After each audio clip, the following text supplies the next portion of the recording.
YouTube connection tonight, and we had some issues on Sunday night. I have some theories behind that, but hopefully we will not have any issues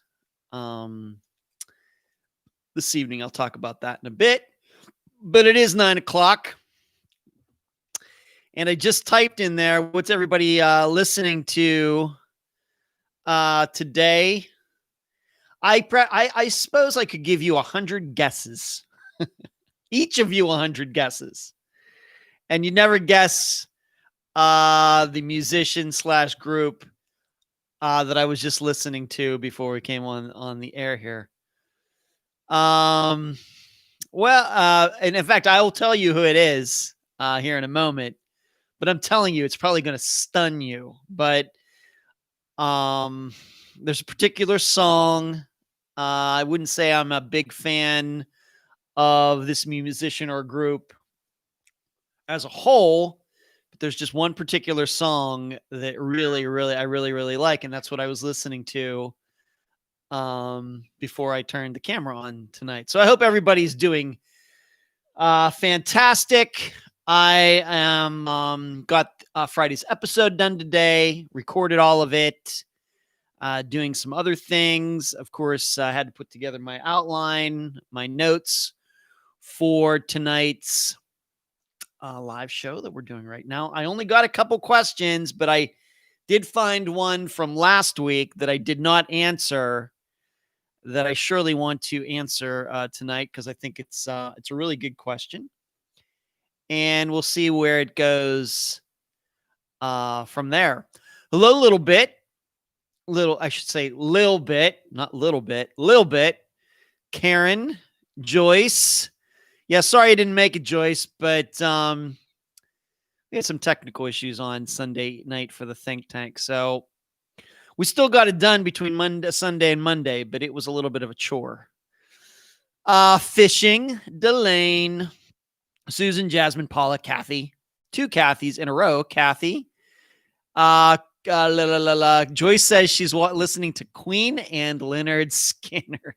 Okay, Joyce. Wow. Hello, Angela. All right, Angela's in. Angela contacted me yesterday saying she was having some issues with the live show, but she's here. Good to see you, Angela. Concha, Kim, Cherie says, listening to Tyler Childers. I have no idea who that is.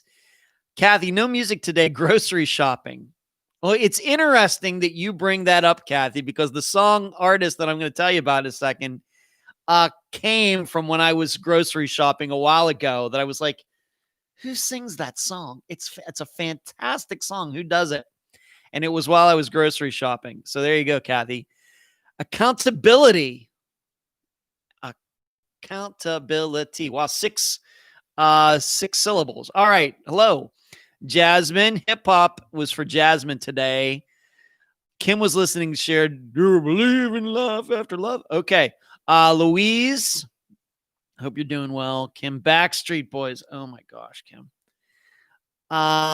Cherie says, I'm guessing Dido. I know this is going to amaze you. Not Dido, but I love her song, Hunter.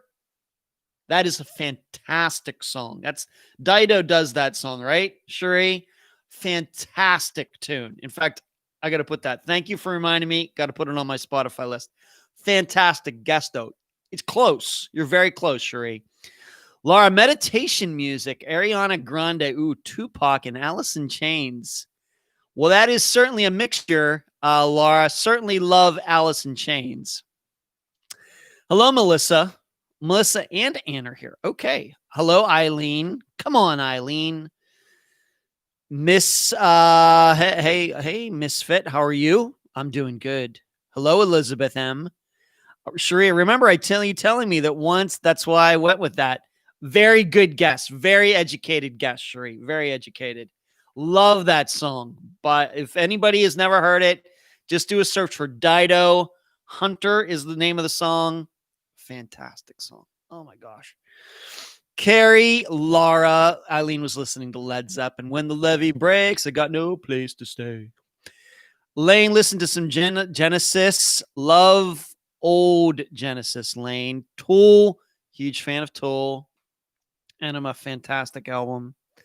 Perfect Circle, not as big a fan of them. Okay. Thank you for all that. And Fishing, thank you for the contribution. What you see Fishing doing there is hitting the super chat button.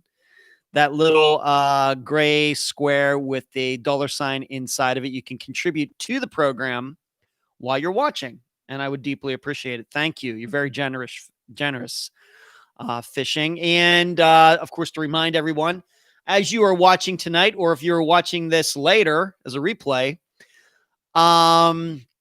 please remember to hit the thumbs up button. Please like this video so it appears on all of the YouTube algorithms. That helps us out quite a bit, makes the channel very popular. And as you know, we use this YouTube channel for a lot of different things, between myself posting map analysis videos and other things, and then Natasha, which she does previews for the Friday episode, and then putting pictures to the audio podcast to put on YouTube.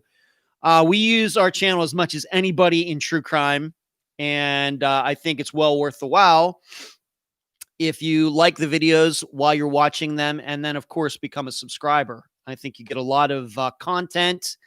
As you probably realize by now, we at Unfound, we are very content-oriented. A lot of information between audio and video, and that's what we like to do. And we're doing more and more of that on the website, to the unfoundpodcast.com. All right, so here was the song that I was listening to, and it is true that I heard it a while ago while I was shopping at Publix, and I was like, man, that is a really cool song. Who does that? And so I had to go home. I tried to do one of those SoundHound in Publix where you hold your phone up and it'll listen to the song and tell you what it is. Song just wasn't loud enough, too much, other people talking and everything. So I had to go home and type out the lyrics on Google to find out what the song was. And it was Constant Craving by K.D. Lang. A fantastic song. I couldn't even tell you, and I've tried to listen to some of her other music. I couldn't tell you the titles of any of those songs or anything, but that particular tune, that's what was playing that day at Publix. And it immediately went on to my kind of one-hit wonders, music I don't usually listen to list. And so I've compiled a list of those types of songs, like Hunter by Dido. I'm going to have to put that on there. I put that on that list, and fantastic song. Constant Craving. Very good. Callie says, great song. So some of you know that song. Yes. If you do not know that song, please go find it. And it's a great song. So that's what I was listening to before that, believe it or not, even though, of course, I'm an Iron Maiden guy and everything. I do have a wide range of music. And actually before that, I was listening to, it's also on that same Spotify Misfit song list. Building a Mystery by Sarah McLachlan. That's a fantastic song, though. And her song Possession is a fantastic song as well. Love those types of creepy tunes. Creepy tunes. Something about them. Joyce says, a little bit. I listen to the older country every day with my rock. Okay.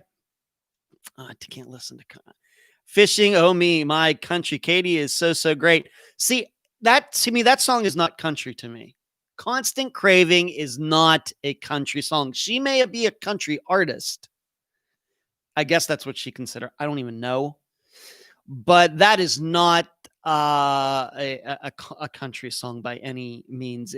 The theme of it, the rhythm of it, and everything, it's much more a little pop, alternative pop type of song. Very much once again, like Sarah McLachlan or Dido, in contrast to any, country singer that might be out there today. But, of course, Kiss, remember the Kiss group Kiss, they did the song Beth. That's not a rock song. So it's kind of the same thing, I think, with K.D. Lang. It's more of an alternative pop tune. Laura says, I love Building a Mystery. That's a great tune. Carrie says, gasp, you like something semi-country. I wouldn't even consider it semi-country. Not in my world, Carrie, but okay. Well, speaking of music, maybe some of you saw I took a picture. I don't know if I can show it or not, but I'm sitting right beside the bed. You saw that I got this Def Leppard blanket. You can see it right there on this bed. If any of you, I would recommend them. I already have the Iron Maiden one, of course, over on my bed because, this is a bachelor pad. But if you've ever thought about getting those blankets, I forget what the company's called now. I'm going to tell you, they make quality stuff. All right. I don't care. I don't care if it's from China, Vietnam, wherever they're from. They make quality stuff. And the artwork and everything on these things is fantastic. Fantastic. Now, maybe for a blanket, a little pricey, but if you have someone in your family or a child who likes a particular group or musician or whatever else, I think these are fantastic gifts. Plus, I would say for you parents out there who, and I'm not getting paid to say this, this is just something that's occurred to me, but for those parents out there maybe have problems getting your kids to make their beds, think they're more likely to make their beds if their bedspread is made up of something they actually like instead of it just being, just a regular blanket or something. So it's a thought. And I could not believe when I got my Iron Maiden one last summer, how nice it was. I was stunned. And it's just not for looks. I actually use it. And so I wanted to get one for this guest bedroom too. So I got this Def Leppard one that has all of their albums on them. And then the pictures of the guys in the middle, very much like my Iron Maiden one, except it doesn't have the pictures of musicians. It just has all album covers. So I would recommend them to anybody.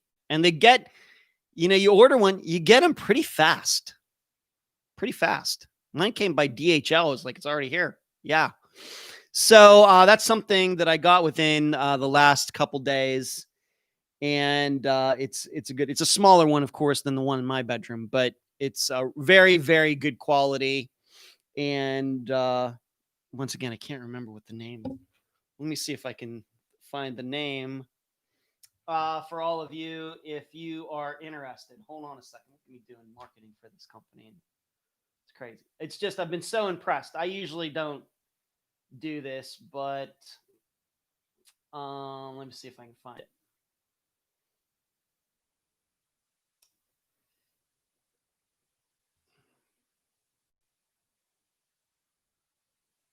Blanketlovers.com is the company. I've ordered from them twice. Nothing but great things to say. All right. Building a Mystery and Adia, I don't know that. Laura Fishing. I know she has such a great voice. Yeah. Melissa, oh boy, the bedspread. Yes, that's the bedspread. Laura, Sarah McLaughlin, Adia, Louise, Hysteria, great CD. Louise reminds me so much of high school. It's crazy. Yeah, Hysteria. I do have to admit, I might be more of a Pyromania fan. Elizabeth, Time by Sarah McLaughlin. Okay. Laura, yeah, I got my stepdad a Motley Crue blanket. There you go, Laura. There you go. Kim, does dad like your bedspreads? No, I'm sure. No, he hates them, but he hates my hair too and everything else. Louise, you should get the curtains to match. Well, we don't want to go too crazy. Remember, I rent this place, Louise. So the curtains are the owners. Valerie, hello, Valerie. How are you?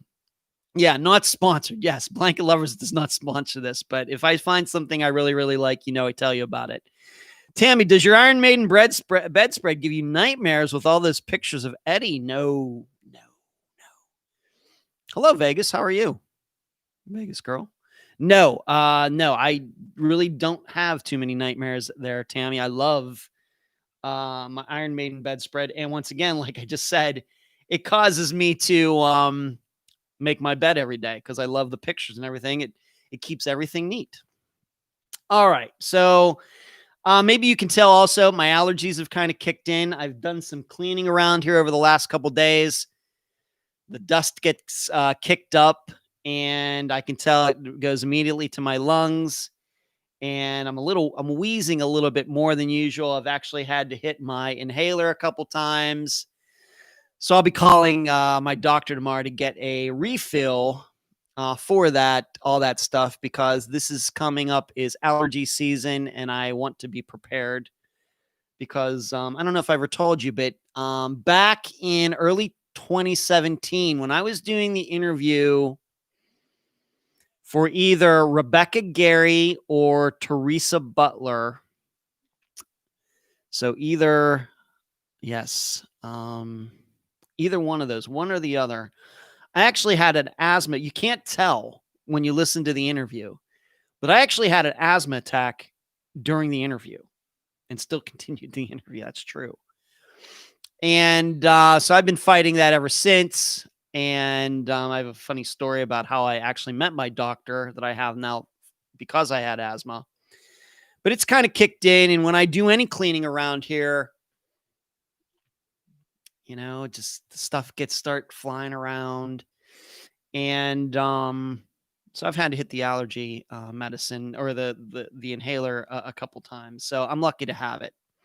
Hello, Kim. Kim, I've been wheezing for a week. Yeah, Jasmine. Yes, our allergy season, not fun, Elizabeth. Oh my God, that's dedication. Yeah, I had to get it done, that interview. But yeah, I mean, right in the middle of the interview, I could feel my chest tightening up and not being able to breathe as well. And it was that next day that I met my doctor for the first time when I went in there and sat down and said, I'm having an asthma attack. I'll just wait here until somebody sees me. I didn't go to the emergency room at a hospital. He was right down the street. That's a true story. Louise says, open your windows to get the dust out. You don't have to leave them open for hours. Yeah, I have to do that. I've done that. Try using a mask when you clean there. Yeah. We got these masks. That is a great idea, Blaze. In fact, that occurred to me after I had done some cleaning yesterday. So I'm probably going to do that. So there's that going on. And maybe the other thing that I need to, a couple other things. I know many of you are friends with me on Facebook. Did you see the video I posted yesterday?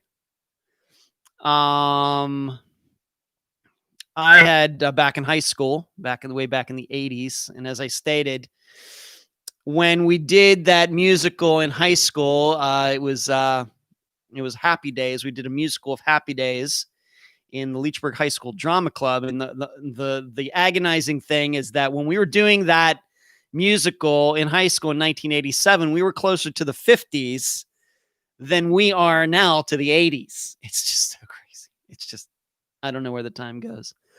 But what had happened is that my buddy Doug, one of my best friends of all time, I talk about him once in a while on here. He and I went to the Iron Maiden concert in 2019. Man, it's hard to believe it was long ago. And then we went to Canada fishing together. But he had posted something that he had done being the church lady in high school. I think that was our senior year in 1989. And he played the church lady, of course, going way back to SNL, Dana Carvey. And he had that on VHS, and somebody had posted that, and then he sent the link to me, and I thought it was all good. And then I was like, you know what? I've been meaning to do this because my dad, because he's getting rid of stuff, had given me a while ago all these VHS tapes of all sorts of stuff that my mother had collected, over 40 years. And I said, you know what? I have those VHS tapes. Let's see what's in there. I never looked at them. And I pulled that one out. And that would have been my sophomore year, April of 1987. We did Happy Days, but it was Happy Days as a musical, like a full-length, 80-minute musical play with a plot and everything else. And I played Ralph Melf. And I'm going to say about a third of the way into this musical, I had a song to sing. And it was me. It was Jason Mamross, who played Potsy.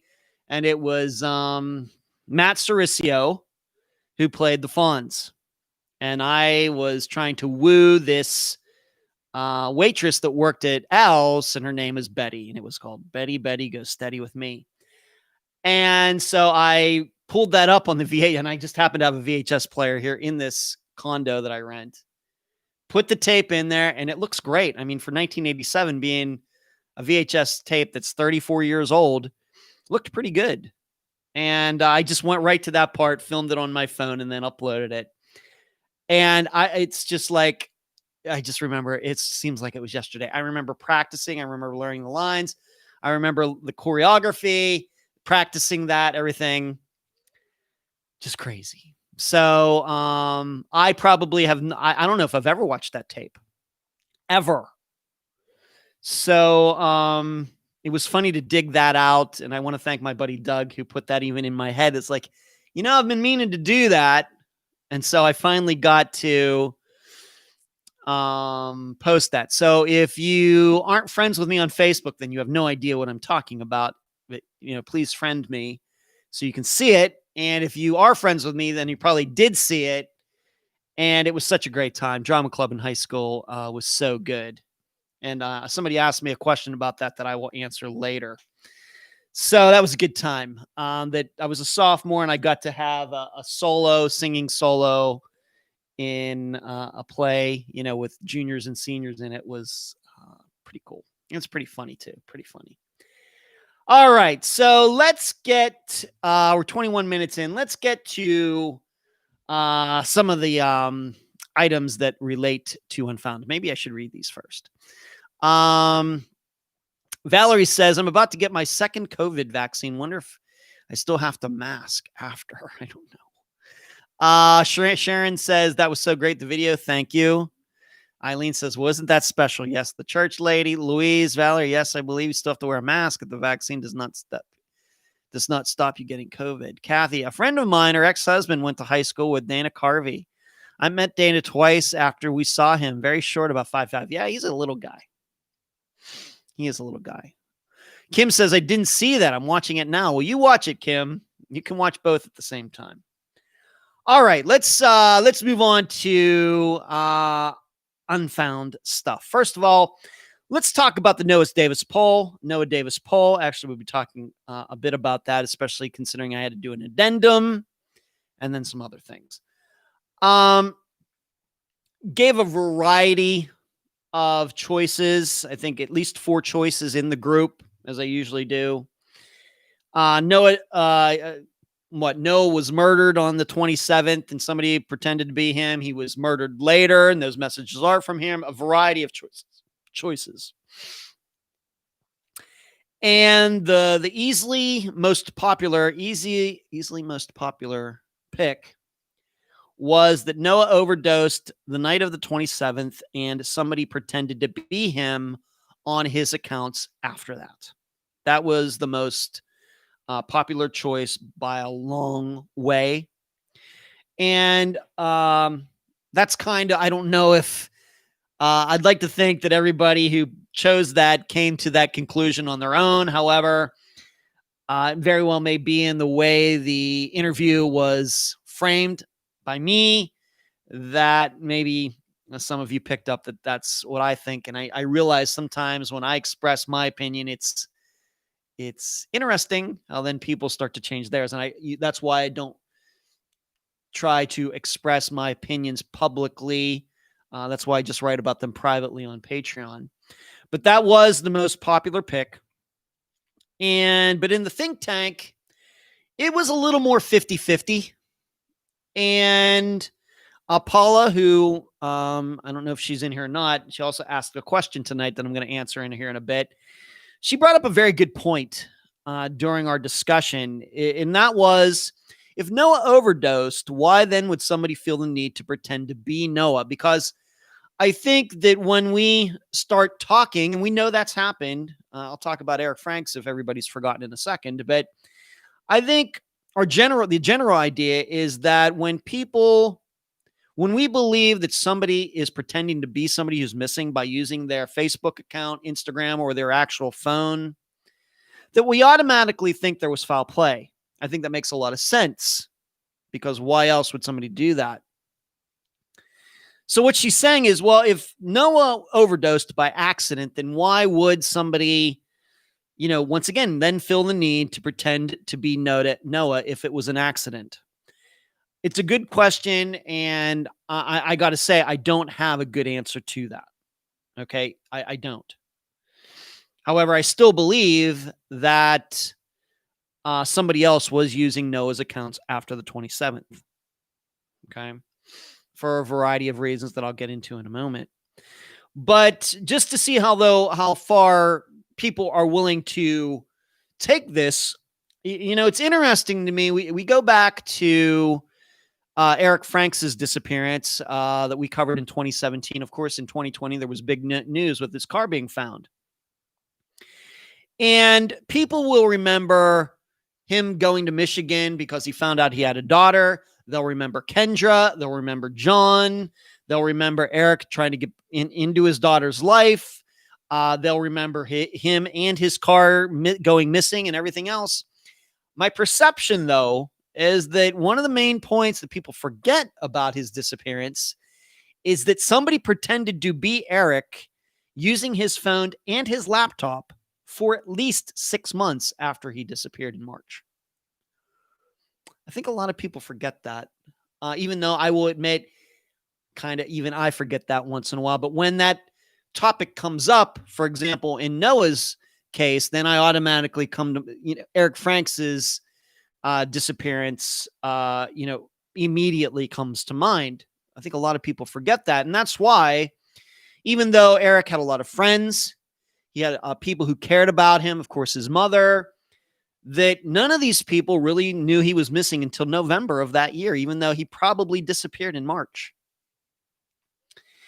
And it was because somebody successfully pulled that off, that scam, for quite a while. And now that his car was found intact and we know how that old man got it, I think it's safe to say that it was Kendra and John and maybe others who were pretending to be Eric during that time.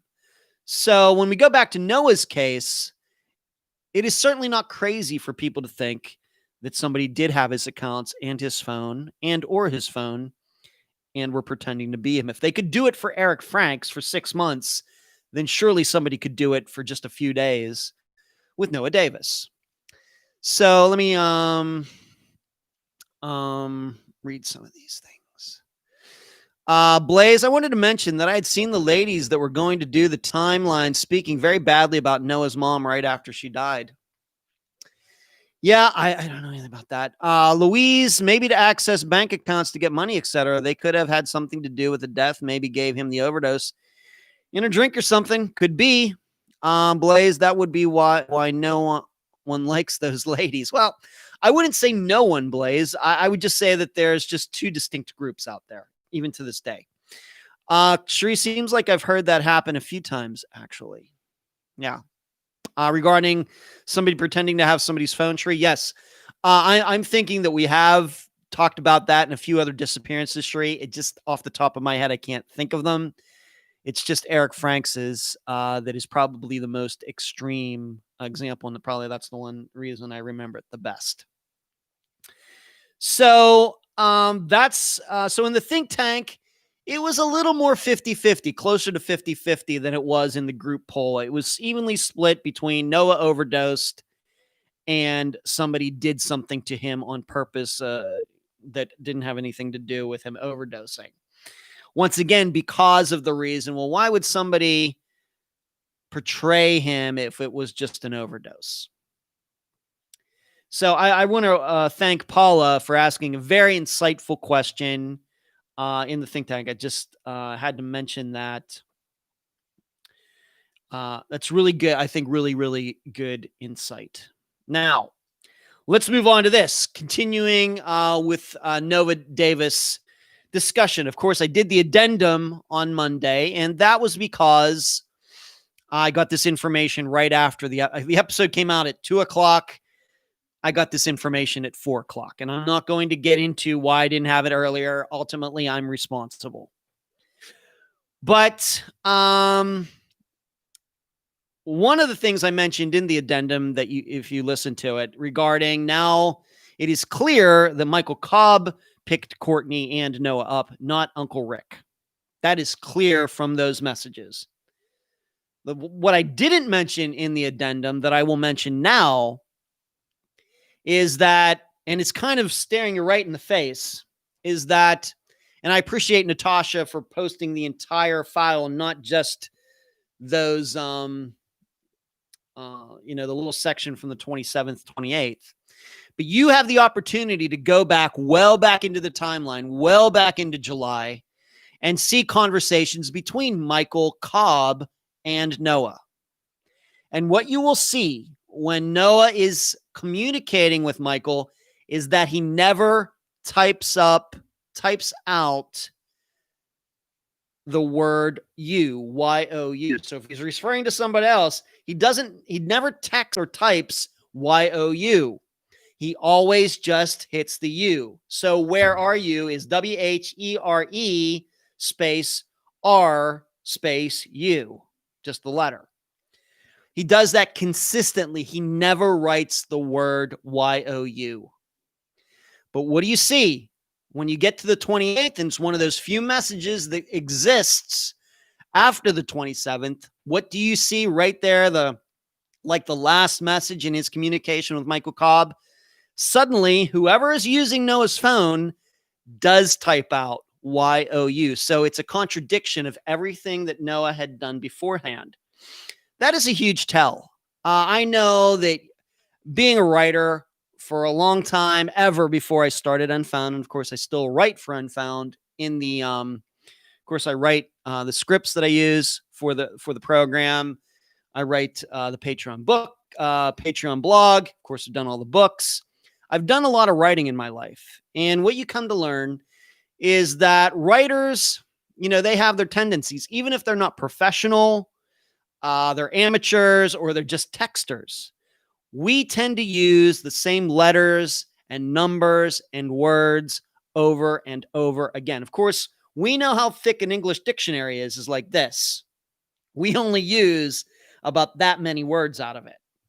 So when you see something like that, when somebody consistently uses a certain word a certain way, and then they change it, like it is in this example with these messages coming from Noah, it is a pretty good sign that that was not Noah typing that message. It was somebody else. So if you didn't notice that, go back and look at that. And once again, you can just go to theunfoundpodcast.com, click on the section for Noah Davis, and you can see that for yourself. I did not talk about that in the addendum, but I think it's still very important.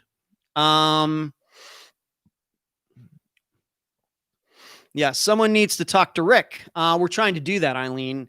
And in fact, I sent Michael Cobb a message today. Jason, the guest from the episode, said that Michael will talk to me. So I sent Mike a message today. He's not gotten back to me yet.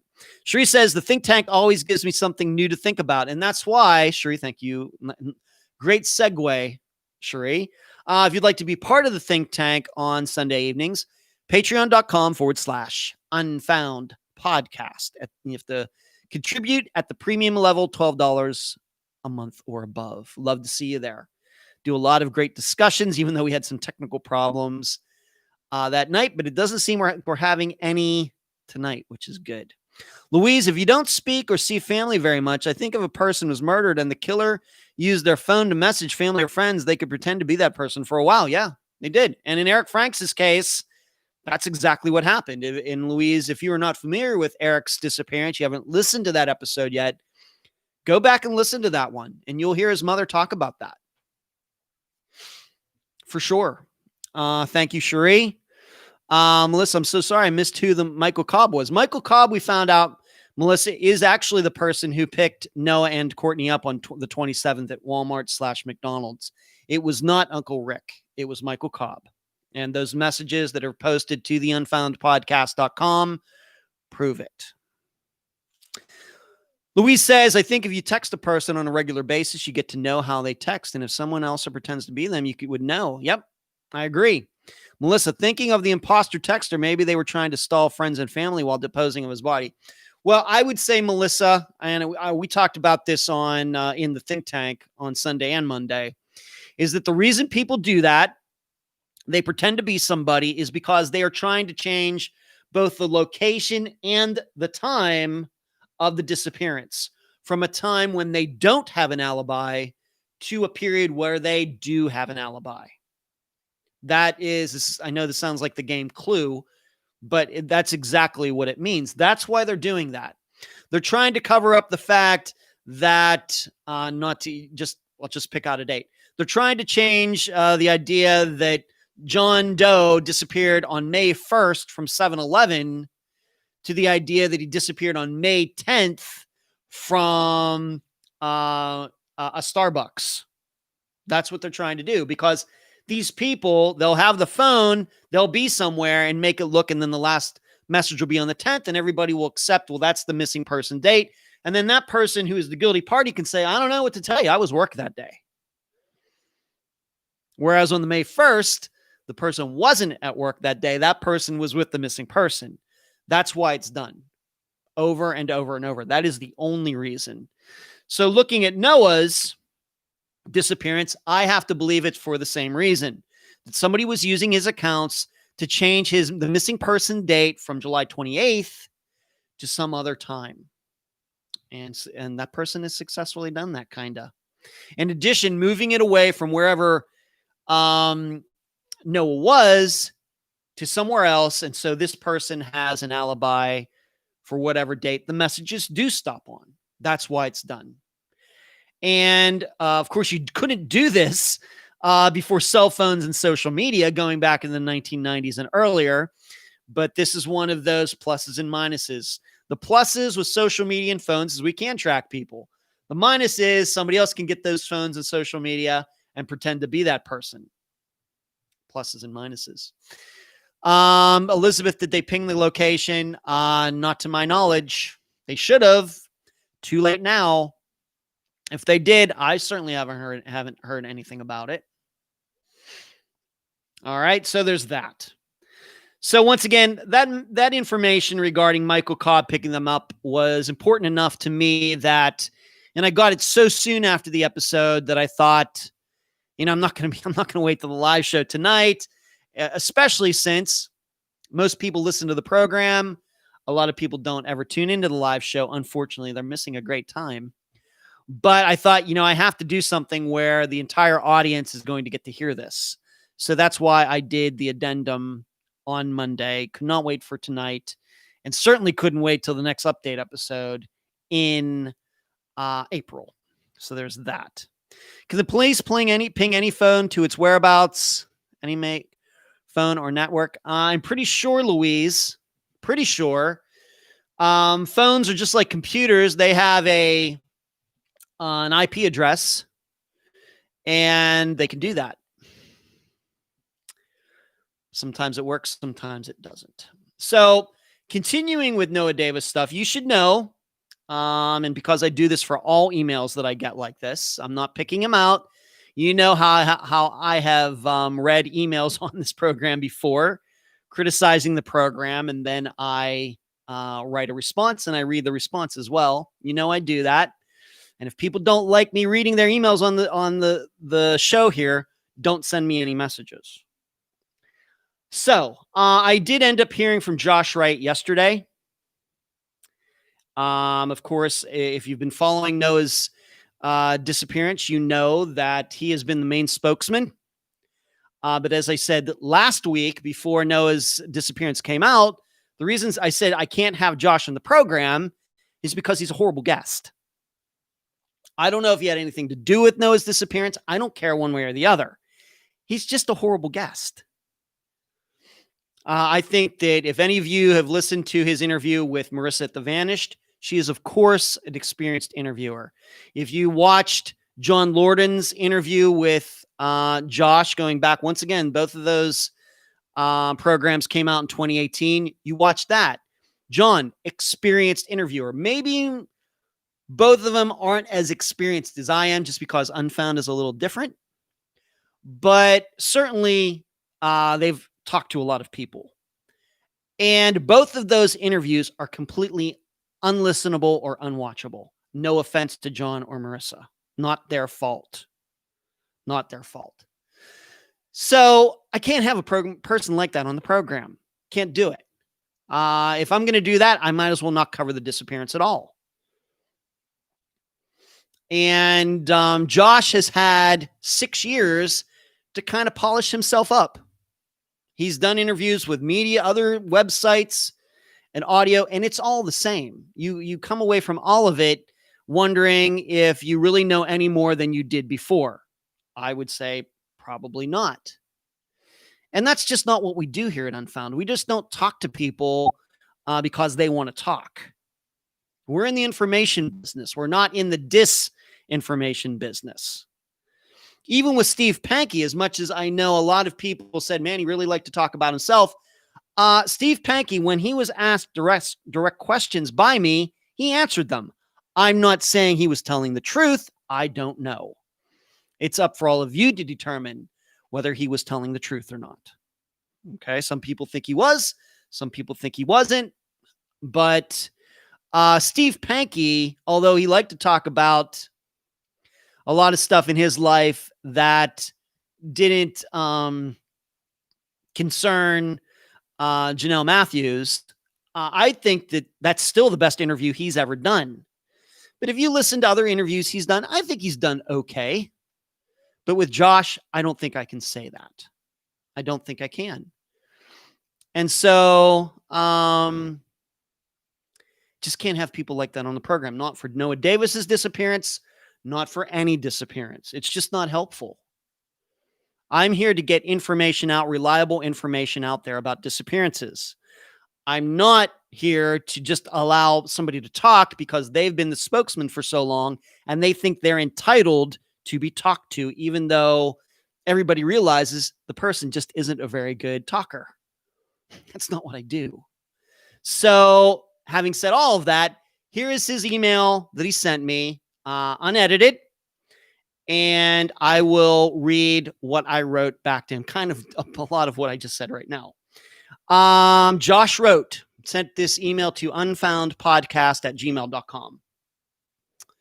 He said, I'm 7 minutes into the podcast, and there's already so many incorrect statements being made. I'd love to clear those up for you. The people you've spoken with never knew Noah, never were they a part of his life at all. They only acted like they were searching for around 5 months, 2 years ago. Enough to steal some of my data and create controversy. They have not done anything ever since 2 years ago. I have been, and still am the only person searching for my little brother. The pictures you have are all mine. From the scans of the actual pictures I still have in my garage. The thumbnail you have with the blue background is not even a picture of Noah. It's one I created about 6 months ago from a horrible mugshot of his to show age progression. That photo is 100% created by me and not an actual one of him. Anyhow, I'm going to finish listening now, but I looked at the timeline and it's definitely not the correct one by any means. I appreciate you wanting to help with Noah's case, and I'd like that, but this is just pushing the incorrect stuff. It does no one any good, and most importantly, no, I'm surprised John Lorden didn't mention any of that. LOL. He was one of the ones who advised me to just let them cause their trouble and go. And they did go until your upload. So yeah, if you'd like to speak, I believe that would be great. Thank you very much for your time, Joshua Wright. And he left his phone number, which I'm not going to give out. And I gave his email, which I'm not going to give out. All right. And here's my response. And I will continue on with my commentary after. Here was my response. Josh, I'm really not interested in speaking to you. I've heard all of what you've had to say over the last 3 years. I listened to the interview you did with Marissa. I watched all 3 hours of the interview you did with John. Frankly, you're not a very good guest. The way you communicate only confuses people more because you are so hard to follow, and sometimes you do not answer questions directly. And those aren't the types of people I have on the program. Instead, the plan is to continue to talk to everyone listed on that timeline and elsewhere who actually were around Noah around the time he disappeared. That will not include you, since you were in jail at the time of Noah's disappearance. So you continue doing your work, and myself, my assistants, and others will continue to do our work, and we'll see who gets to the answers first. Good luck to you. So that was my response. I just, I don't suffer fools gladly. I know, the tough thing is I was looking at this today, just going back. And like I said, Josh has done several interviews, like what we would call on webs. Not, you can't like listen to it or watch it. It's just some reporter talked to Josh and quoted him and everything else.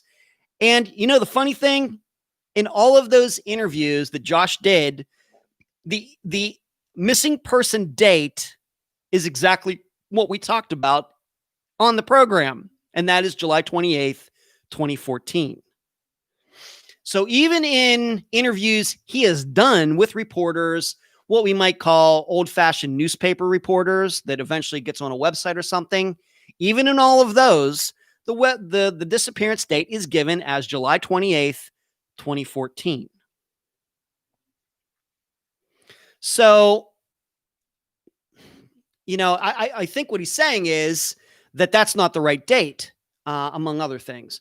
And to which I would say he's the one doing the interviews with these people, and he's obviously giving them the impression that that is the disappearance date. How would they get that date otherwise? Unless he gave it to them. So, it's really all I have to say. I just don't talk to people like that for the program. I just don't. And you should know this isn't a unique situation. I will tell you that in the past, of course, 4.5 years, I've talked to a lot of people. And really, some of those people could not be on Unfound for a variety of reasons, including some of the reasons that Josh has displayed over the last 7 years. Once again, I am not saying he had anything to do with Noah's disappearance. I'm not. What I'm saying is he's just a horrible interview, a terrible talker, and he just doesn't give out much information. Why? I don't know. Why hasn't he improved talking? I don't know.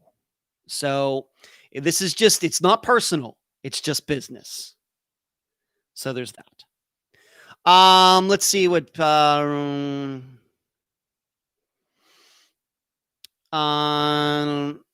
Michael Cobb sounds like he could well be the one that made Noah disappear. Maybe Suzanne. I'm not going to go there right now. All I want to do is talk to him about the 27th and him picking Courtney and Noah up. And then maybe we'll get into some other things, but I'm certainly not going to accuse him of everything. I'm just asking questions. Eileen says, we all knew that call was coming, I guess, from Josh. Blaze, he has ADHD real bad, but Ed is right. He is a nice person, not the greatest communicator. Anxiety. Well, I don't even know if he's the nicest person, Blaze. Eileen, agree. I saw it coming. Carrie, we are all concerned about Mr. Word Salad. Blaze, I'm so grateful you took this interview, Ed. I knew he would correct this. Thank you, Eileen. Sharon, the dates are confusing. Yeah, and there's one person to blame for that, Sharon, Josh. Because he will say one time that I was just talking today about this with somebody. He claims that he signed over his truck to Noah in August. Well, he only could do that if he saw Noah. But every interview he does, the disappearance date of July 28th keeps popping up. So how can that be? I don't know. Jasmine, he needs to know it is your interview. You're in right to put anyone in your podcast. That's right. He has more than enough venues, including his own YouTube channel, to do whatever he wants. And here was what I know. I'm not going to go on his channel and troll him or anything else. He can say and do whatever he wants. Suzanne, makes me think he knows the truth about what happened to his brother, Paula. I'm going to have to go back and listen to the first 7 minutes. Well, the interesting part, Paula, is the interview doesn't even start at the 7-minute mark. As usual, I don't think the interview starts until like the 9 or 10-minute mark. So, once again, I don't know. So, I just wrote down some things here. Once again, I'm in the information business, not in the disinformation business, not the legal business, and certainly not the deciphering of long rambling answers business. This goes for anyone on any disappearance, not just Josh, not just Noah's disappearance. This goes for anything from now until the end of time. Okay. I want to be able to talk to people where you, the audience, learn things. That's why I don't ever ask at the end, did you enjoy this podcast? I'm more concerned that you learned something from it. That's why, was it informative? Did you learn something? Was something clarified to you, etc.? Interviewing people like Josh does not accomplish that. What I wrote here is, if you all come away from an interview being more confused than you were before, that's my fault. That wouldn't be Josh's fault. That wouldn't be any guest's fault. It's my fault. It's always my fault. Whether an episode is good or not, it's my fault. Or, of course, me, if everybody likes an episode, it's because the guest was great. And that is true. But if an episode stinks, it's on me. Always. So although it may not seem that way, I'm very particular about who is on the program, because there's only so much an interview like myself can do if the guest isn't succinct and doesn't answer questions. Marissa and John, like I stated before, Marissa and John, experienced interviewers, and they had their hands full. And I've heard from enough of you to know that I made the right decision, because I've had people contact me before the episode and afterwards. Man, I tried to listen to that, tried to watch John Lorden's interview, and I love John, and I watch his program on YouTube. He does a great job, but him interviewing Josh, unwatchable. Same thing regarding Marissa. I realize that many of you listen to her podcast. Fine by me. But some of you did say, yeah, I just don't know where Josh is coming from. So all of that put together, why would I want to go down the path that they did? Very experienced people. Maybe it's time to give somebody else a shot. That's why Jason Stevens was on the program. That's why. And I backed that up with talking to Kendra, to Jessica, and Bobby Rogers as a compliment to Jason's interview, to give you as much information I could get at the time. And then, of course, that information came out afterwards. So that's all I really have to say about that.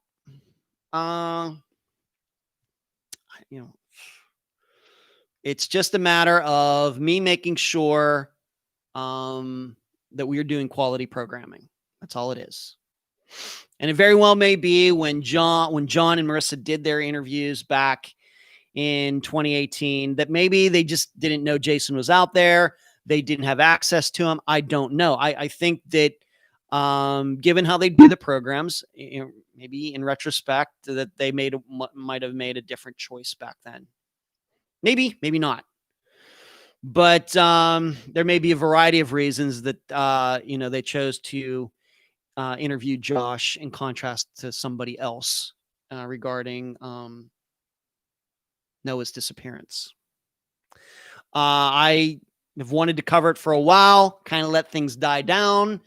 And then when I decided that maybe we were ready to do that, I was granted access to Jason, and I thought he did a fine job. Louise says, so is Josh the brother of Noah, trying to find out what happened to him, but Josh was in jail when Noah disappeared? That's right. Josh is Noah's half brother. They share mothers.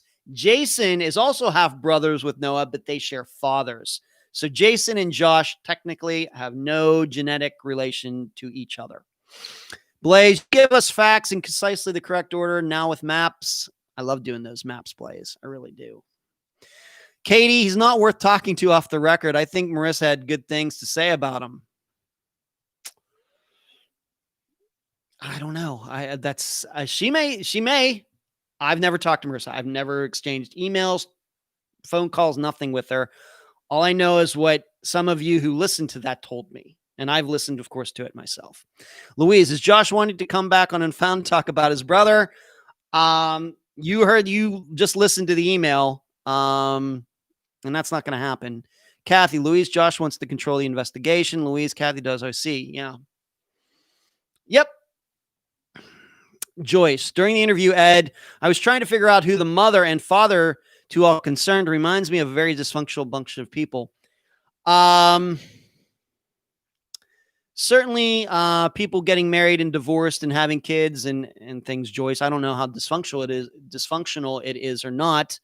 Of course, we do know I'd be much more concerned about the obvious drug use that was in the family between Noah, Josh, their mother, and other people. That, catches my attention more than, people getting married and divorced, etc. Yeah. But there you go. All right, let's move on. So we're going to put that to bed. Noah Davis, of course. Like I said, I contacted Michael Kopp today. I hope to speak to him, and I actually hope to speak to Uncle Rick too. We'll see if it happens. This, of course, is not going away. But as I told Josh, we're going to just talk to the people that were around Noah at the time. I'm not worried about what Josh did once he got out of jail and everything.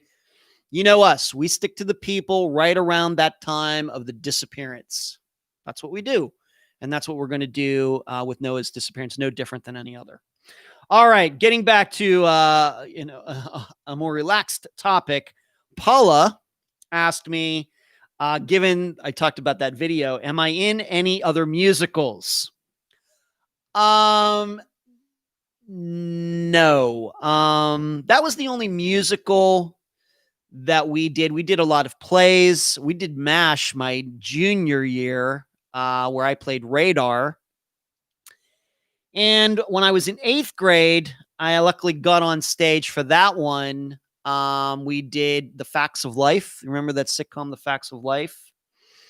Once again, an 80, 90-minute play, like a movie version of Facts of Life, like we did a movie version of MASH and Happy Days. We just didn't do these little sitcom like 30 minutes. These were pretty long plays or musicals. But when I was a freshman, I forget what play that was called, but at Christmas, we did a Charlie Brown Christmas, and I played Schroeder because I play the piano.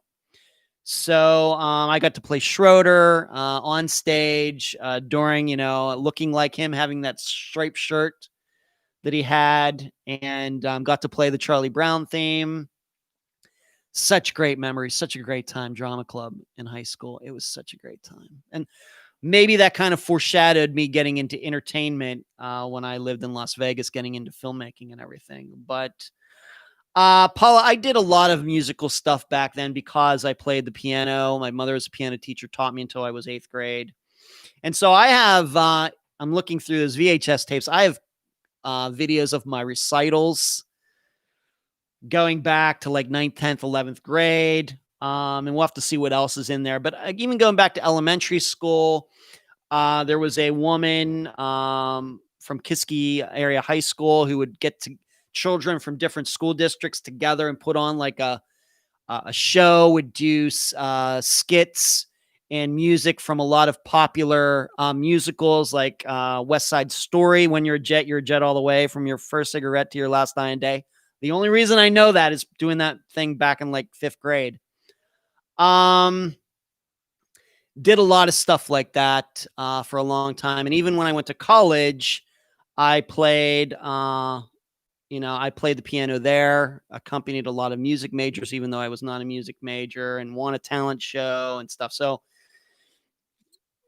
did a lot of stuff in the music department of my life. But that's kind of gone away now. I miss it a little bit, but any other musicals like what you saw in that video, Paula? No, that was just that particular year. That was my 10th grade year. So you watching me in that, I'm 16 years old. That would have been April of 87. I did not turn 17 until August. So I'm 16 years old in that video. It's crazy. It's crazy. Okay. Let's talk about this coming Monday. Yeah, that's right. Sure. You take the good, you take the bad, and you take the both. And there you have the facts of life. Exactly. This Monday, January 25th at 7 p.m. Eastern, not on this channel, but on Dr. Telesco's channel, the Fischler College of Criminal Justice and School of Education. I will be doing another interview with her. And that link where it's going to be is now posted on Facebook, and it's also on our website, theunfoundpodcast.com. She and I will be talking about the disappearance of Chelsea Cobo. I've got to speak to Chelsea's mother, Rose, yesterday. She's very excited about this. She's very thankful that we'll be talking about Chelsea, giving the disappearance more attention. And I should say, like I told Rose, this is Dr. Telesco's choice. She just picked that one out. It's a very recent one. I'm happy to talk about any of them. And I think it will be interesting because I think all of you know that Dr. Telesco is former NYPD and Chelsea disappeared from New York City. So we'll see where that takes our discussion on Monday evening. I'm guessing it's going to be an hour. I'm guessing it's going to be a similar format to the other interviews, shows that I've done with Grace, in which at the first part, I do a lot of talking by myself about the facts and how we covered the disappearance on Unfound and what we talked about, etc. And then we get into more of the questions and everything. I'm anticipating that's how it's going to go on Monday. So I'm really hoping that we can get a nice showing for it. And we will, of course, be publicizing it between now and Monday evening. Once again, not Thursday like it was the end of last year. This is going to be Monday. So the 25th. So not even a week from now. So do not forget that. Put that on your calendar. And I will, of course, be reminding all of you between now and then. Let's move on to this. Maybe some of you saw this. It's weird. We don't talk about this. Maybe I should start asking that question a little bit more. But I don't know if you saw that Molly Miller's family declared her deceased recently, within the last week or two. Of course, she disappeared with Colt Haynes, a very well-known disappearance. I think that disappearance is getting more well-known day after day after day. I think that Adventures with Purpose are going to take a shot at going out there to Oklahoma and poking around out there, see what they can find. But yes, Molly has been declared deceased. And like I said, I don't ask the guests that question too much. Some of them volunteer it. I think back to like Donna Jean Cap when she was on the program for her sister, Dorianne Myers. The Dory was declared deceased. I don't know if I want to say quickly, but surely faster than it maybe usually happens, because Dory had a son and there were possessions that were tied up because, of course, Dory was not around. And so after a while, they finally declared Dorianne Myers deceased, so her son could take possession of a lot of things that Dory had. But my impression is that most of the people that we cover on the program who have disappeared have not been declared deceased. That is my impression. But this is one of those things where I think I have to start asking that question more often. It seems to me that it's the guest who usually brings that topic up, and I should be the one that brings it up, because if I wait for the guest to bring it up, if they don't bring it up, then we don't talk about it. So, but still, my impression is very, very few of the missing persons we've talked about and we've covered on Unfound are declared deceased. But for Molly Miller, she has recently been declared deceased. I don't know what the situation is with Colt Haynes, if his family is going to be doing the same. Maybe they've already done so, but I just don't know about that. So if you hadn't heard about that, that happened recently.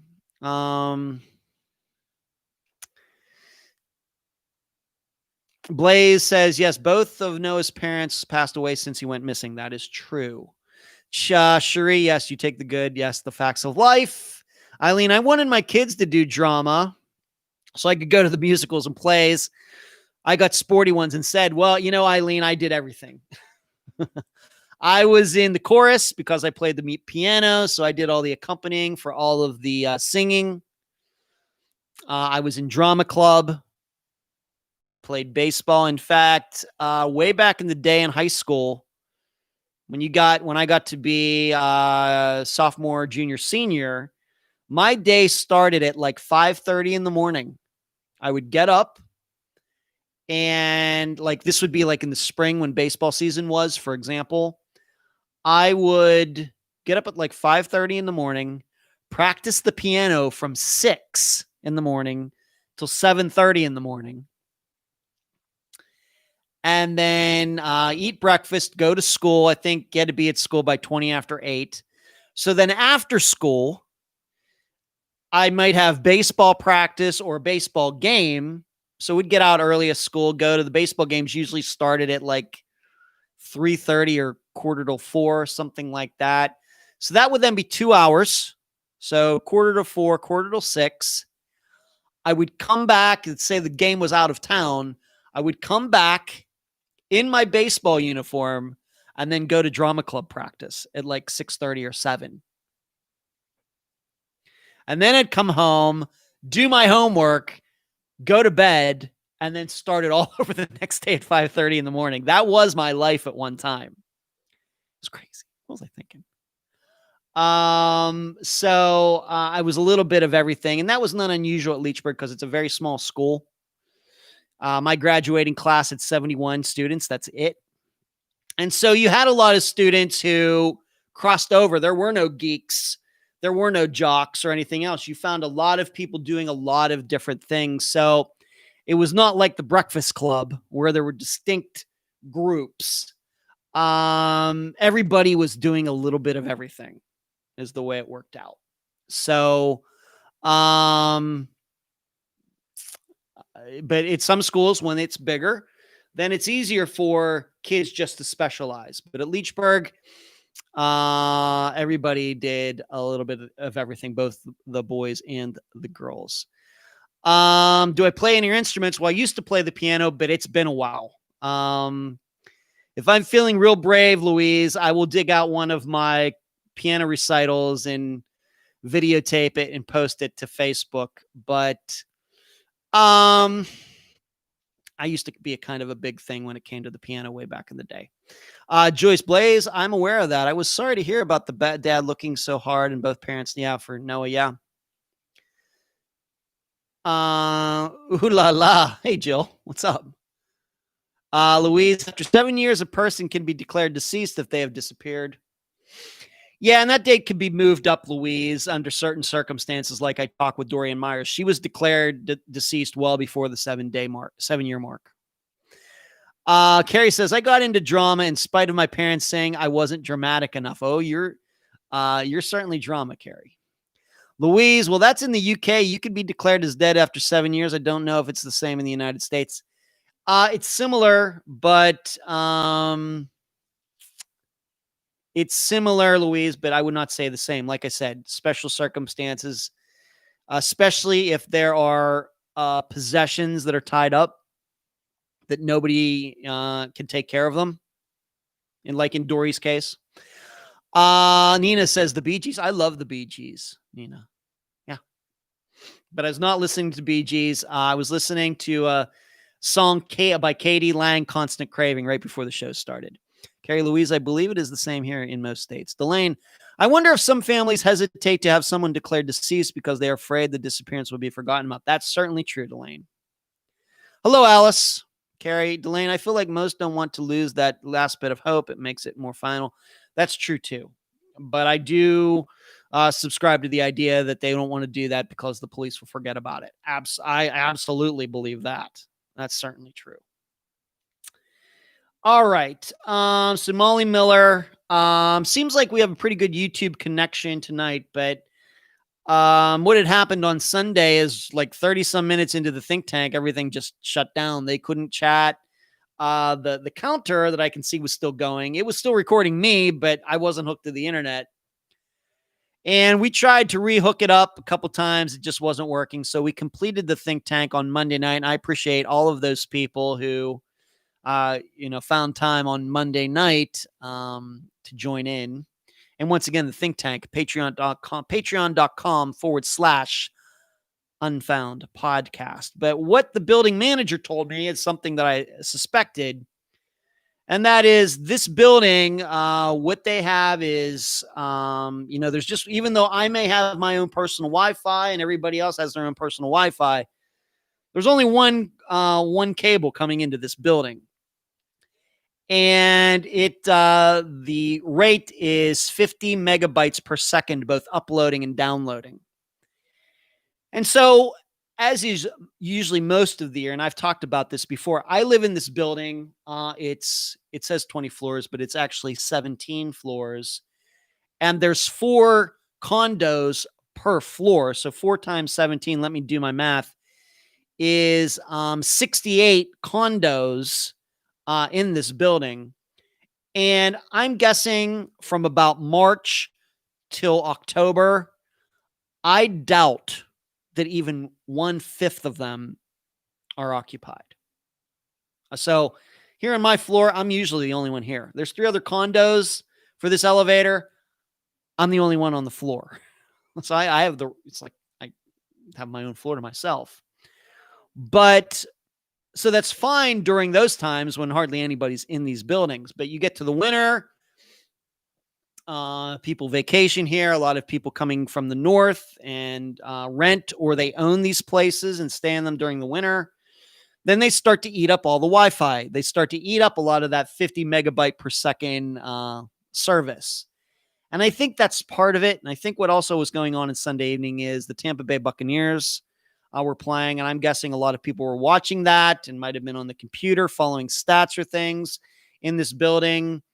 And that all contributed to it really, really, really slowing down to the point that we got cut off on Sunday night. But everything was fine on Monday, and everything seems fine tonight. Blaze, wow, is it a timeshare building? People live in this building. In fact, a few months ago, just on the elevator, I ran into a woman who's lived in this building since 1992. She's a nurse. She had like the scrubs on or something, so she's something in the medical field. But yeah, she said she's lived here since 1992. This building was built in 1986. And so people do live here. It's just very, very few people. All of these condos, I think, are owned, but most of the people do not live here. They bought them way back when, and they rent them out. And that's me. I rent. The owners of where I live in this condo, they live in Ocala, Florida. I don't even know their name.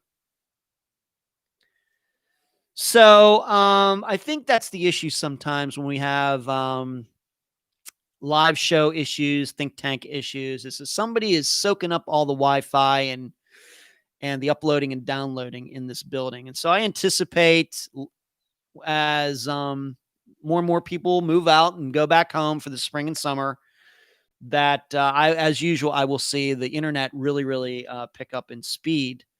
The parking for this building is atrocious. There's 68. I'm telling you the truth. There's 68 condos, and I think there's only like 50 parking spaces or something. So when people do come down here, and if they have 2 cars or something, finding a parking place is crazy. It's absolutely insane. But it's a very nice place that I live in. I mean, I think all of you know that. I'm very fortunate. Carrie says it was my fault. I was actually able to attend on Sunday. Yeah, that's why the internet broke down. Carrie, it's all you. So it's not really a timeshare building, Blaze. I think people actually own these places, then rent them out to people. Eileen, can you get a booster for the Wi-Fi signal? It's not the Wi-Fi signal, Eileen. It's actually the line that's coming in from the street, which it's totally out of my control. Louise, we had a new law passed called Claudia's Law. It was after a young woman named Claudia Lawrence that went missing about 13 years ago. Her father petitioned to get law passed. Yeah. Like Susie's Law with Mary Lau. Yeah, Louise. It was so he could take control of her mortgage and financial affairs. She's still missing and has never been found. Her parents were divorced, so it was all a bit messy. Yeah. Kim, if you could get that camel out of your garage, it would help. I know he takes up his whole parking place. Don't even get me started, Kim, on what the other people, tried to do to get the camel kicked off this property. Don't even get me started. Carrie, that is incredibly dumb. They should take more spaces than condos. So well thought out. And the parking spaces are so narrow. I should take a video of it. Louise, take control of affairs that are a nightmare when anybody goes missing or is murdered. Yeah. Okay. All right. So that's the YouTube issue going on here. A little bit out of my hands. Just have to keep my eye on it. But it seems tonight we're doing really well. All right. Some of you had asked me if I was going to talk about this, and luckily I already had it on the agenda, so I was prepared. There is a woman, Jessica Goodwin, who disappeared. And she had been missing for 6 days. Then all of a sudden, she was found. Like I said, a lot of you, she had gone out. She had called into work. She works for a chiropractor or something. She said she was sick and couldn't make it in that day. But then that day, they have video of her getting her car washed. And then nobody heard from her. Her car was found. I don't think at a car wash. It was found in a washout area like they have in the desert. And when it rains, then these water make their own rivers, which is called a wash, and then it becomes dry again. But her car was found. I think it had been wrecked or something a little bit, and she was nowhere to be found. And of course, they did searches, did not find her. And then she was discovered a few days ago. And she was very dehydrated. And I guess from what I last read, she is now in critical condition. And she was found many, many miles away from where her car was found. And some of you have asked me, what do you think about this? So I'll just give you some of my thoughts. And once again, I don't know any more about this than any of you do. If you've read the news stories, then that's what I know. You've heard me talk about this before. It's called what I call the Natasha Richardson effect, where people have an accident or a car wreck or something. In Natasha Richardson's case, she got hurt while skiing, hits her head, thinks she's okay, and then within a few hours, she went into a coma and died. Very, very sad. Liam Neeson's wife. And I'm open to that idea with this Jessica Goodwin. She was in a wreck. I haven't read. I'm guessing maybe the airbags might have gone off, or was she wearing her seatbelt?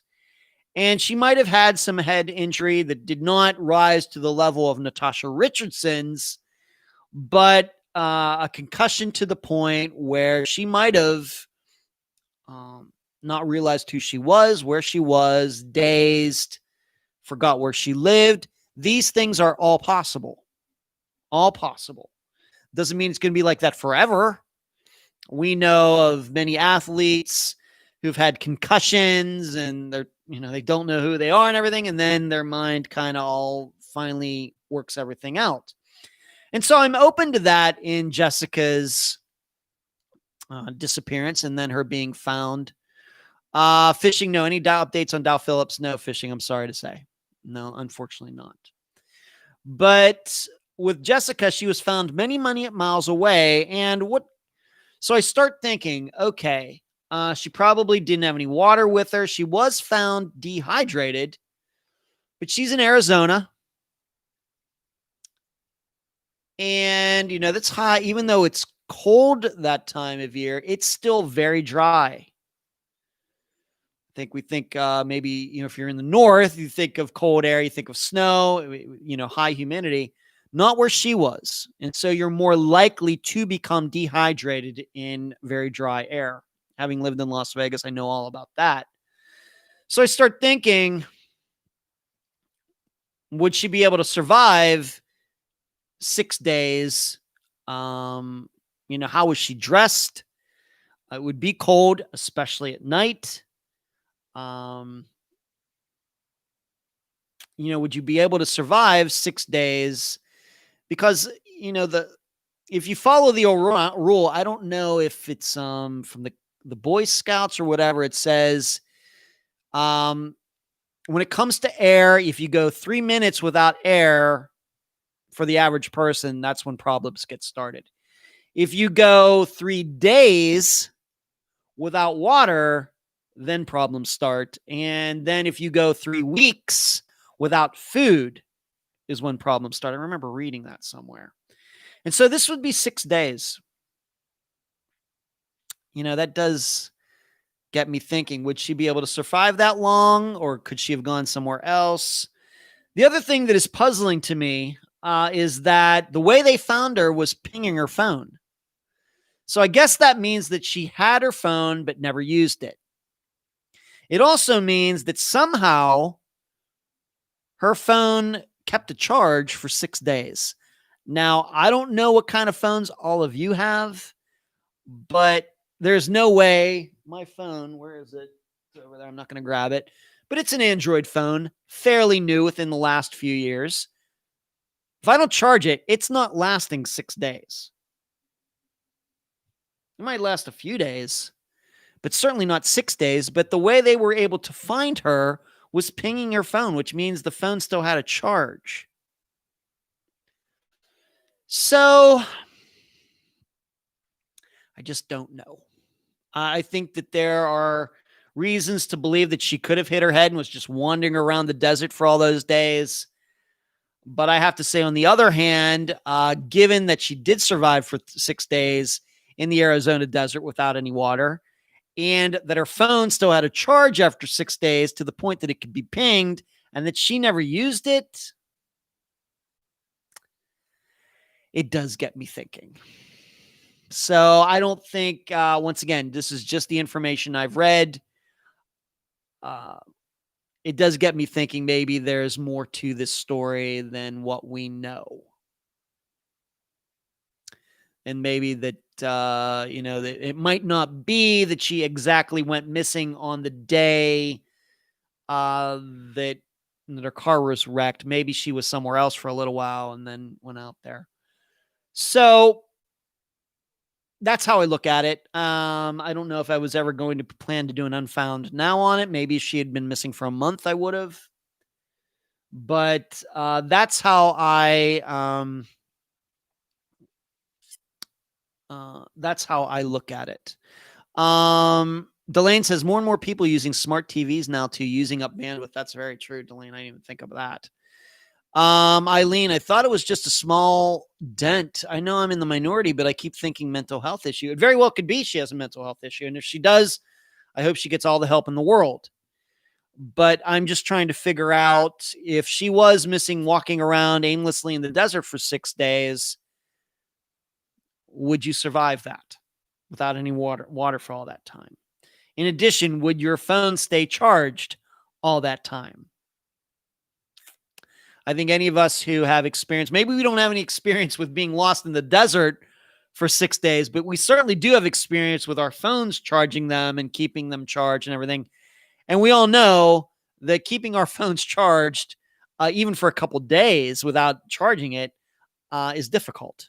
That it'll get down to that point where it will go to zero. So how did hers stay charged for 6 days? I don't know. Angela, with Verizon, there is an additional chip that you can pay for each month, $3.99, that is active even if the phone dies. Well, I still don't know how they would ping it if the phone's dead. If the phone is dead, I just don't know about that, Angela. Don't know. Blaze, must be mental health. Who washes car before a trip to the desert? Well, it wasn't like she was in the desert, Blaze. She was at a car wash.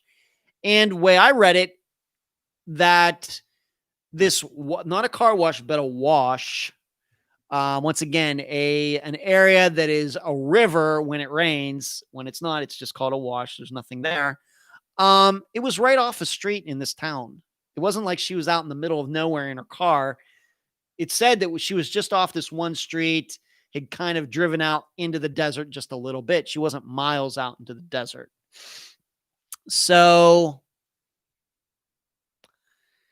I don't know. And I don't know if we ever will get the full story, but those are the items that caught my eye from that story. Jessica Goodwin, if you've not heard of it, heard of her, you can look her disappearance up. You can Google her.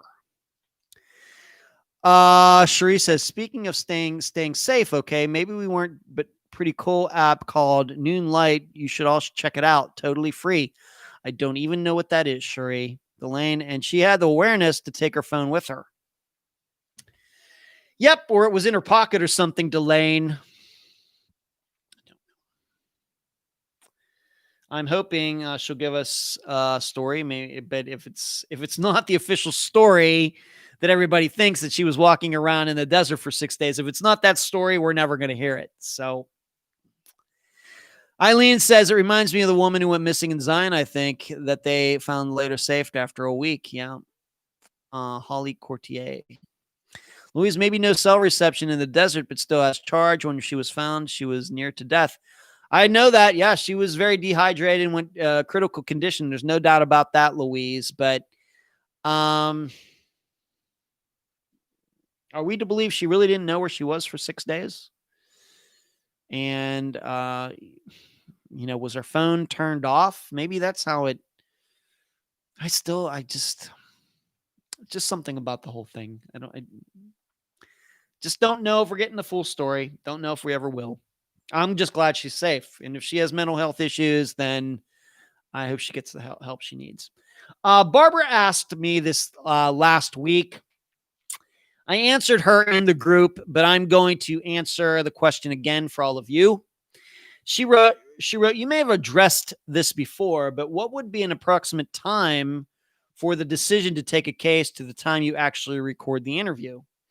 And I know I asked this before, but I never seem to get online. How far ahead do you have to be to take into account that something may interrupt your life and you can't put out an episode every week, like vacations and visits from your father? In other words, what is your stockpile? As I told Barbara, there is no stockpile.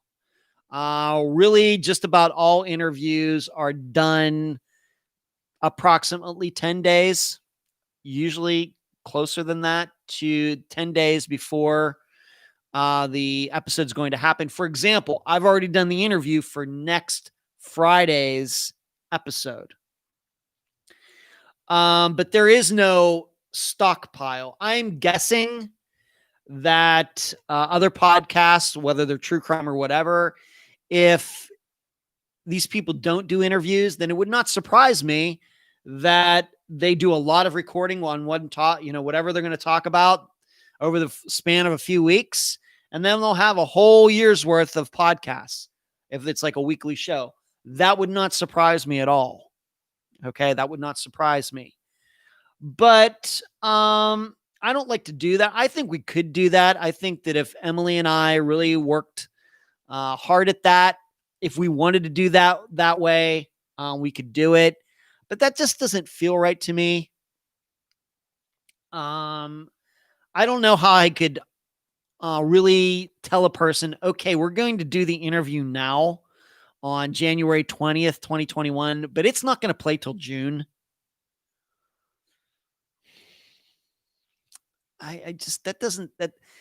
That feels to me like you're treating people like they're on a conveyor belt or something. You're stockpiling like for Christmas, people, we know people are going to come shopping, so we got to get all the toys in now. I like it that we do the interviews fairly close to when the episodes come out. It's harder to do. It's harder to time. And, of course, things come up, and you've seen those things happen in the past. In fact, just recently with my dad deciding he wanted to go back to Pennsylvania, kind of threw everything a little bit of out of balance. But there is what I would say no stockpile. Like I have like 3 or 4 interviews in waiting that, I could take off the next month if I wanted. That's not the way we do things. As far as vacations, I think I've taken what you might call one vacation since I started Unfound, and that was going to Canada fishing in September of 2019. And still, I did work while I was up there, and still an episode came out that Friday. I uploaded it from Canada.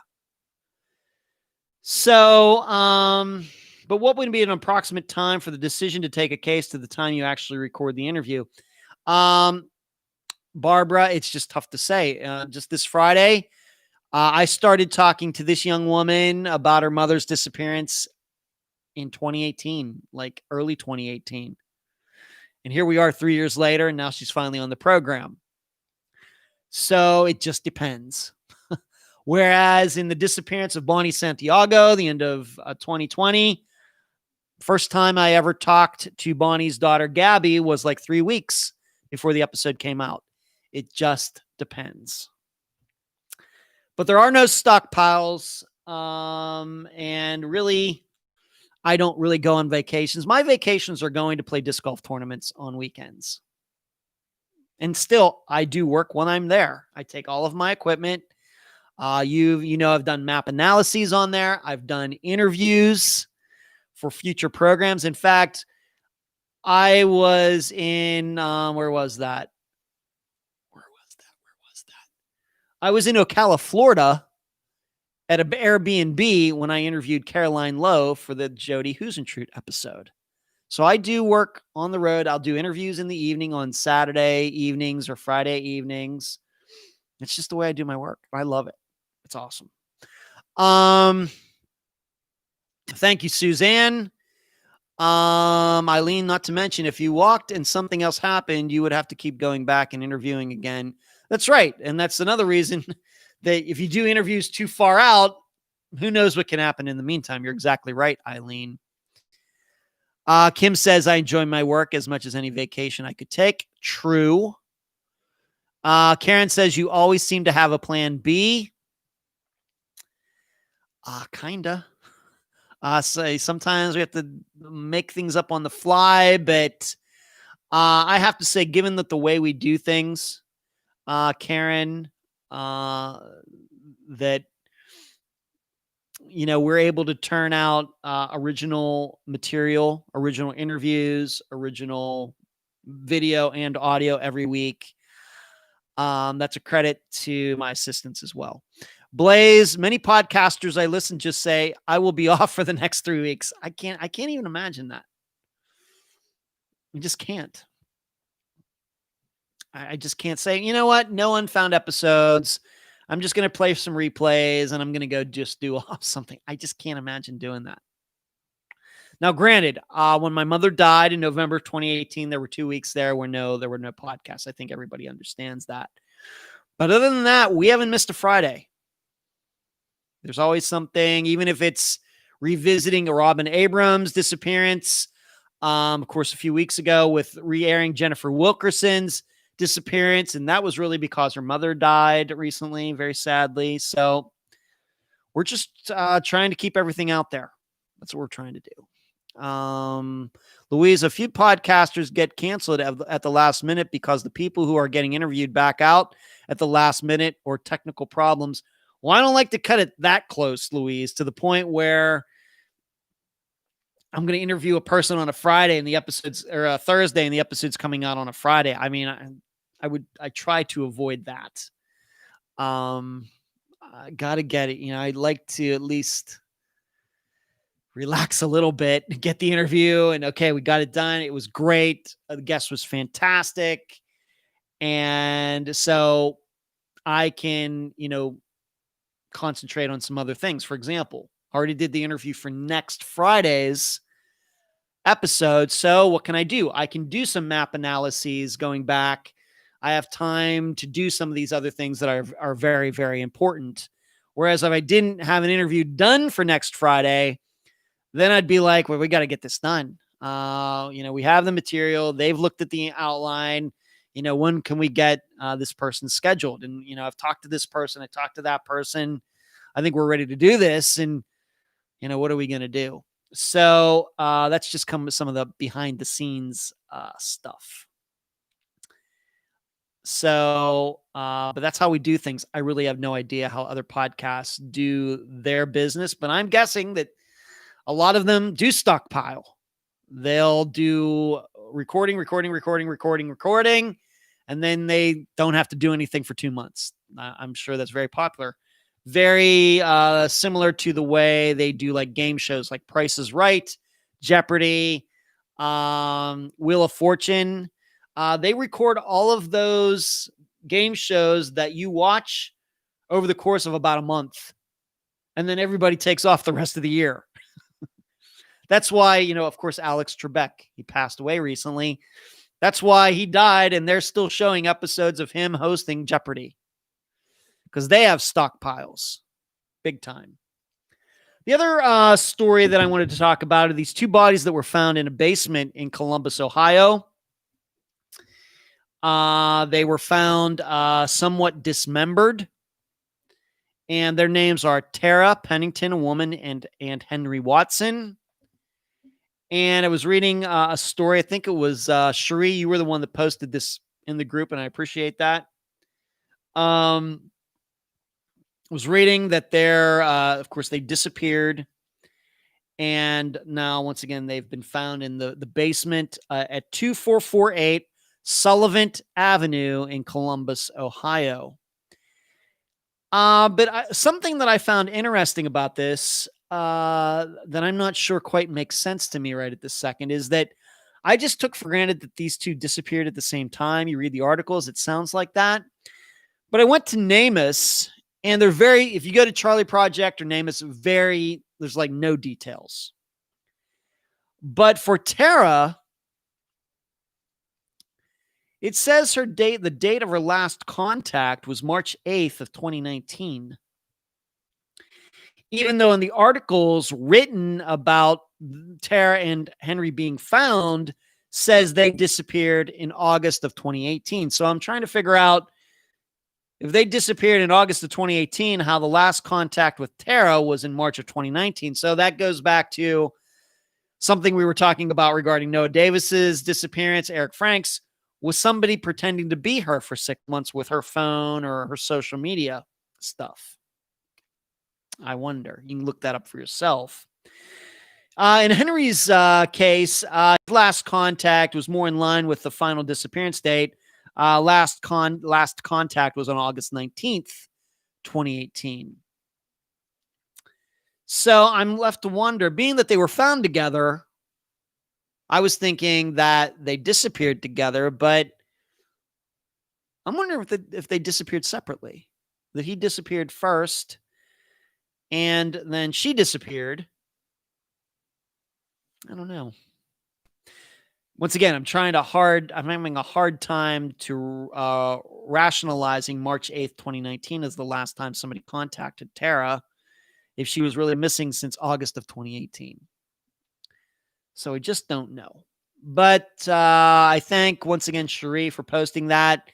If you're not familiar with that story, please look. You can look it up. You can Google it.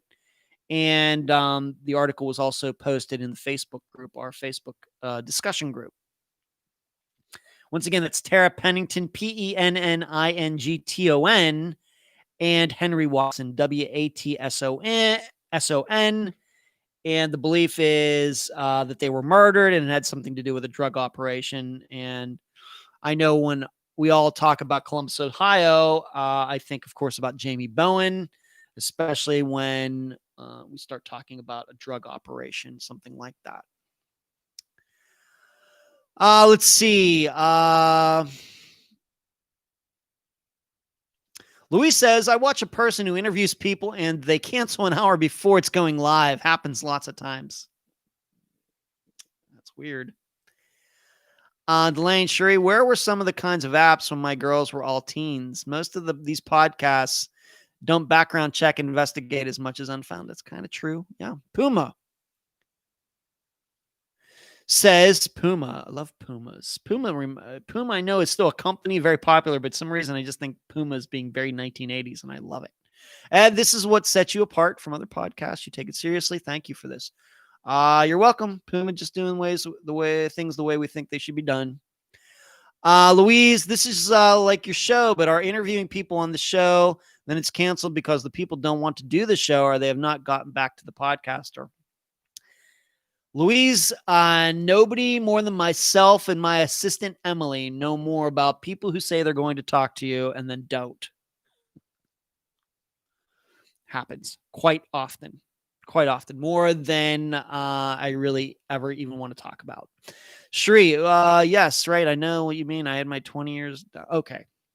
Shri and Delane are having a back and forth conversation, which is fine. Okay. So let's move on to this Friday's disappearance. Patricia Dudek. I've been talking to her daughter, Jennifer, since sometime earlier. I think I said in the interview 2017, but that might have been an exaggeration. Sometime in early 2018. And Cherie just told me today that she was the one who first contacted Jennifer for Unfound. And Cherie, if you say it, I believe it. I really don't know how it all happened. I don't remember. But if you say it, then I believe it to be true. And Jennifer and I were supposed to do an interview way back in 2018. It did not happen. But this is how things go. That if interview doesn't happen in August of 2018, and now here we are in January 2021, and now it's going to happen, and it did happen. And I had not talked. As what usually happens in situations like that when people back out for whatever reason, I do try to keep in contact with them. Now, some of them completely blow me off. That happens. But oftentimes somebody will say, I wanted to do the interview, but this came up, that came up. And then I'll just keep in contact with that person maybe once a month. Hey, how you doing? Just want to let you know I hadn't forgotten about you. Love to have you on the program. I think we can help. Any new information, I just check in. And so that's what I did with Jennifer. Just once in a while, checking in, see how she was doing. Certainly had not forgotten about her missing mother. And then all of a sudden, Jennifer contacts me and she says, I'm ready. Let's do this. Let's get it done. And the outline had already been done. I'd done back in 2018. And I interviewed her and she did a fantastic job. Once again, this is the disappearance of Patricia Dudek. She disappeared from Salisbury, Maryland. I believe this is our first trip to Maryland for Unfound. Paddy disappeared on January 7th, 2002, and the episode is titled Out of Place. The general facts are that on the morning of January 7th, Jennifer, who was 13 at the time, she was living with her mother and her mother's boyfriend, Dwight, and her 3-month-old, Jennifer's 3-month-old brother, Kenji, all living together. Jennifer was late for school, 13 years old, and as she was leaving, she saw that her mother and her boyfriend, Dwight, were arguing. And so when Jennifer came home that day, the house was empty. Her mother wasn't there. Dwight wasn't there. He was normally at work. And her 3-month-old brother wasn't there either. And Jennifer said, something didn't seem right because her mother was usually there when she came home. And because her mother wasn't home, nobody was there, she took some things and Jennifer went to a friend's house and she never lived in that house again. But the story is that her mother's boyfriend eventually told is, yes, after Jennifer left, he left for work.